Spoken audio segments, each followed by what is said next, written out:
خويا بغيت 60 مليون يعطيها للوالده في الصداق، شرا ليا الرونز خويا فيلا في ميامي. الخوت قالت لكم هاد خيتي الا ما عندكش 200 مليون ما تزوجش بيه. الا ما عندكش 200 مليون ما عندي ما ندير.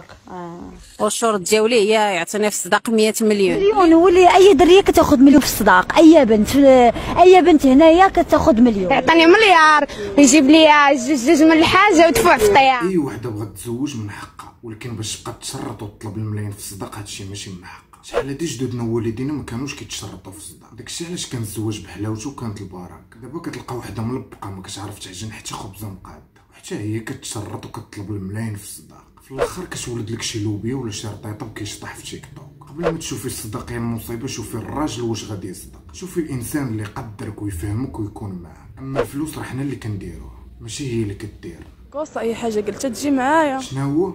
بغيت ندفع في الطياره. انت كيفاش في الطياره؟ السما خويا يكون طاير. لا هو الخيال عندك واسع.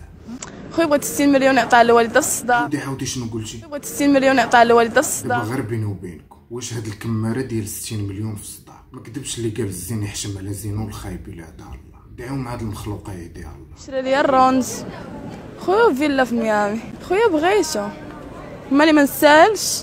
انا بعدا نفضل نبقى حياتي كامله سيليباتير وما نعيش مع بحال هاد المخلوق. مالي ما نسالش. خويا كاين موجودين. خاصك خويا تاخدي سينيغالي ولا برازيلي ولا شي راه سينيغالي ويشوف كيهرب. اما المغربي ما غيحققش لك هادشي. خويا اللهم السينيغالي اخويا ما فيهم الزيكزاك. هما المغاربه خويا فيهم الزيكزاك. اش غنقول لك من عندي انا؟ الله يغبر لك الشقف، والله يعطيني وجهك نشبع فيه غير تصرفي. اخويا الدفع يكون في الطياره، بغيت دقيقه يكونوا طايرين في السماء بحال الحمام. الا كنتي كتشوفي هاد الفيديو النصيحه اللي غادي ننصحك سيري تعالجي في اقرب وقت.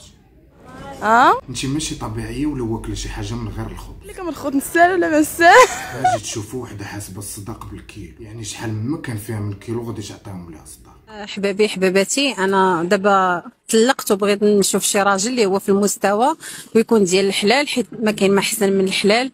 وكنطالب في صداقي 100 مليون، اللي بغى يتزوج بيا يعطوني في الصداق 100 مليون. مشيت عبرت راسها ولقات فيها 100 كيلو وحسبات كل كيلو فيها بمليون. ومرحبا، لانه انا يلا طلقت دابا وما بغيتش الزنقه، ما بغيتش يعني حاجه الحرام. وشحال من مره درت شحال من لايفات باش يعاونوني الناس وما كاينش اللي يعاونك. احسن حاجه هي الحلال، الانسان يدير الحلال احسن حاجه. انا كان بغيت شي راجل يكون معقول، والشروط ديالي هي يعطيني في الصداق 100 مليون. خلى العزوف عن الزواج يكثر، وحتى الطلاق الا لاحظتو كثر. ما بقاش بنادم كيركز على المعقول، هادو اول حاجه كيركزوا عليها هي الصداق، والمشكله كيطلبوا الملايين. هاد الوقت الا ما كان احسن حاجه يكون هو الزواج، لانه انا راني كلشي عندي ناتوريل، وكلشي شعري ما مسقاش، حجباني ما مصاوباهمش، انا طبيعيه ما كندير لا مكياج لا والو. اللي بغاني غيشوفني على طبيعتي هكا. بحال هاد المخلوقات هما اللي كرهوني في الزواج. الله يهدي ما خلق ويدير شي تاول ديال الخير يا ربي. الله يهدي هاد المخلوقات كاملين اللي كيفكروا هكا.